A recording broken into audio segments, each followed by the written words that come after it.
അസ്സലാമു അലൈക്കും വറഹ്മത്തുള്ളാഹി വബറകാതുഹു. അൽഹംദുലില്ലാഹി റബ്ബിൽ ആലമീൻ. അസ്സലാത്തു വസ്സലാമു അലാ റസൂലിഹിൽ അമീൻ.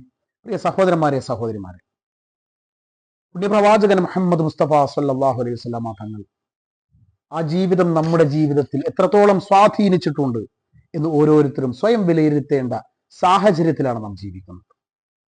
പ്രവാചകന്റെ മദ്ഹുകൾ നമ്മൾ കേൾക്കാറുണ്ട്. ആ ജീവിതം അങ്ങനെയായിരുന്നു. അനാഥത്വത്തിൽ നിന്നും തുടങ്ങിയിട്ട് സനാഥത്വത്തിലേക്ക് പടച്ചറബ് കൊണ്ടുപോകുമ്പോൾ ഓരോ കാഴ്ചപ്പാടുകളും ഓരോന്നും പഠിച്ചിരുന്നു പ്രവാചകൻ സല്ലല്ലാഹു അലൈഹി വസല്ലം. ജീവിതത്തിൽ അനാഥത്വമാണ് ഏറ്റവും വലിയ വേദന എന്ന് തിരിച്ചറിഞ്ഞിരുന്നു. ഇന്ന് ലോകം സാക്ഷ്യം വഹിച്ചു. പുതിയ കണക്ക് പ്രകാരം ലോകത്തിൽ ഏറ്റവും വലിയ വേദന പട്ടിണിയുടെ വേദന എന്നാണെന്ന് പറഞ്ഞത്. പട്ടിണിയാണ് ഏറ്റവും വലിയ വേദന. മൊത്തം ജനസംഖ്യയുടെ കണക്കെടുത്താൽ അതിൽ 9-ൽ ഒരാൾ, കുഞ്ഞുങ്ങൾ ഉൾപ്പെടെ, മരണപ്പെടുന്നു. 9 പേരെ തെരഞ്ഞെടുത്താൽ അതിൽ ഒരാൾ മരിക്കുന്നു.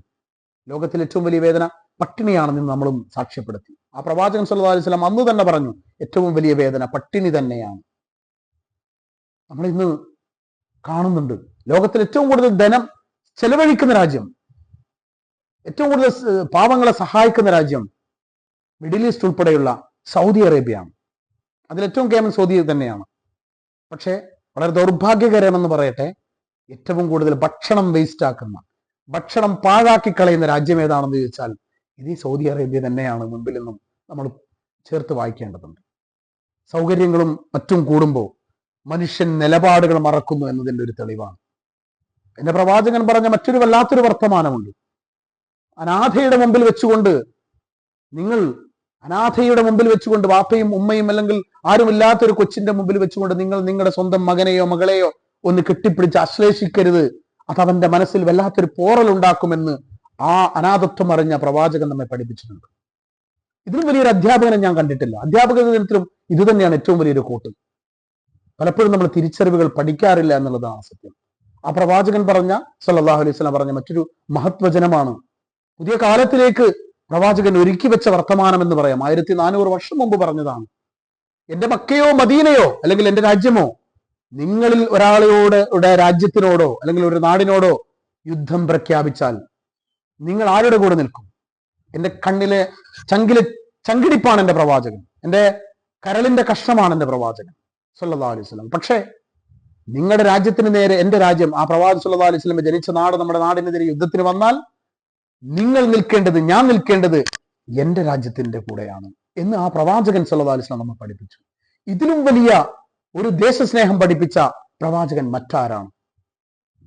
നമ്മൾ ആരുടെ കൂടെ നിൽക്കണമെന്ന് ചോദിക്കും. അവിടെ ഞാൻ എന്റെ നാടിന്റെ കൂടെയാണ് നിൽക്കുന്നത്, ഞാൻ പിറന്ന മണ്ണിന്റെ കൂടെയാണ് എന്റെ കൂറ് വേണ്ടത്, അല്ലാതെ മറ്റ് എന്റെ നാടിന്റെ, ആ പ്രവാചകൻ സല്ലല്ലാഹു അലൈഹി വസല്ലമയുടെ നാടിന്റെ കൂടെയല്ല നിങ്ങളുടെ കൂറ് വേണ്ടത് എന്ന് പഠിപ്പിച്ച ഈ പ്രവാചകനോളം വലിയ ഒരു ദേശസ്നേഹി ആർക്കെങ്കിലും കാണാൻ പറ്റുമോ? നമ്മുടെ ജീവിതത്തിൽ നമ്മൾ മനസ്സിലാക്കേണ്ടതാണ്. ഇത് യുദ്ധങ്ങളാണ് മുഴുവൻ. ലോകങ്ങൾ മുഴുവൻ യുദ്ധത്തിന് വേണ്ടി മത്സര ബുദ്ധിയിലാണ്. നമ്മൾ അങ്ങോട്ടും ഇങ്ങോട്ടും പരസ്പരം കീറിയടിക്കുന്നു. മനുഷ്യത്വം, ലോകത്തിൽ ഏറ്റവും വലിയ ബുദ്ധിയുള്ള ജീവി എന്ന് അറിയുന്ന മനുഷ്യൻ തന്നെ മൃഗങ്ങളെക്കാളും അധപ്പതിച്ചു പോകുന്ന തരത്തിൽ ചില സമയത്ത് മാറുന്നുണ്ട്. അതേ മനുഷ്യൻ തന്നെ ഏറ്റവും അമൂല്യമായ മാലാഖയെക്കാളും പുണ്യവാനുമായി മാറുന്നു എന്നുള്ളത് യാഥാർത്ഥ്യം തന്നെയാണ്. ഒരാൾക്ക് ജീവിതത്തിൽ വിജയിച്ചു വരച്ച് നേരായ വഴിയിലൂടെ ദൈവം വളരെ സങ്കുലിതമായി നമുക്ക് തന്ന, വളരെ അനുഗ്രഹമായി തന്ന, വളരെ പ്യൂറായിട്ട് നമുക്ക് തന്ന ഈ ജീവിതം അതേ വിശുദ്ധിയോടുകൂടി ദൈവത്തിലേക്ക്, അള്ളാഹുവിലേക്ക് തിരിച്ചു കൊണ്ടുപോകണമെങ്കിൽ നമ്മൾ ഇതുപോലുള്ള പ്രവാചക വചനങ്ങൾ ജീവിതത്തിൽ പകർത്തിയാലേ നടക്കൂ. ഇനി അതല്ല, തെറ്റായ വഴിയിൽ കൂടെയാണ് എനിക്ക് സഞ്ചരിക്കേണ്ടത് എങ്കിൽ ഈ പ്രവാചകനിൽ നിങ്ങൾക്ക് മാതൃക കിട്ടില്ല. നന്മയാണ് ഉദ്ദേശമെങ്കിൽ, ആരാണോ എന്നെ സൃഷ്ടിച്ച് പടച്ചുവിട്ടത്, ആരാണോ എന്റെ ഈ സൃഷ്ടം, എന്റെ ശരീരം മാത്രം, എന്റെ ശരീരം മാത്രം ഞാനൊന്ന് പഠിച്ചാലും മതി, എന്റെ റബ്ബിനെ എനിക്ക് കാണാം. അല്ലെ, വളരെ സൂക്ഷ്മമായ ഓരോന്നും അത്രമാത്രം സങ്കുലിതമായിട്ടാണ് നമ്മുടെ ശരീരം സൃഷ്ടിച്ചിരിക്കുന്നത് റബ്ബ്. ആ റബ്ബിനെ തിരിച്ചറിയണമെങ്കിൽ നമ്മുടെ ശരീരം നോക്കിയാൽ മതി. ആ റബ്ബ് എങ്ങനെ നമ്മളെ പടച്ചു എന്നറിയണമെങ്കിൽ, ആ റബ്ബ് എങ്ങനെ ജീവിക്കണമെന്ന് നമ്മളോട് പഠിപ്പിച്ചിട്ടുണ്ട്. അതാണ് ഈ പ്രവാചകൻ സല്ലല്ലാഹു അലൈഹി വസല്ലമയിലൂടെ, പ്രവാചകന്മാരിലൂടെ നമ്മൾ പഠിക്കുന്നത്. അതുകൊണ്ട് തന്നെ ആ പ്രവാചക ജീവിതം നമ്മുടെ ജീവിതത്തിൽ വേണം. സമ്പത്തും പണവും മാത്രമാണ്, അല്ലെങ്കിൽ മക്കളും സമ്പത്തും പണവും മാത്രമാണ് എന്റെ ജീവിതം എന്ന് ആരെങ്കിലും ചിന്തിച്ചിട്ടുണ്ടെങ്കിൽ അതെല്ലാം പല്ലുപൊഴിയും. നമ്മൾ ഒരു നാളം ഈ യുവത്വം എനിക്ക് നഷ്ടപ്പെടും, ഞാനൊരു ചാരുകസേരയിൽ ഇവിടെ ഇരിക്കേണ്ടവനാണ്, ആരും എന്നെ പരിഗണിക്കില്ല, എന്റെ വാക്കുകൾക്ക് ഒരു വിലയുമില്ലാത്തൊരു ദിവസം എനിക്കും വരാനുണ്ട്. അപ്പോഴും നിന്റെ മാതാപിതാക്കളെ നീ പരിഗണിക്കണം, അവരുടെ വാക്കിന് അവർക്കെതിരെ ചെയ്യുന്ന പോലും ഉച്ചരിക്കരുതെന്ന് പഠിപ്പിച്ച ഒരു മതമാണ് നമ്മുടെ മതം. ആ മതം ഒരു പ്രത്യേക വിഭാഗത്തിനല്ല ഇസ്ലാം മതമുള്ളത്, എല്ലാവർക്കുമുള്ള മതമാണ്.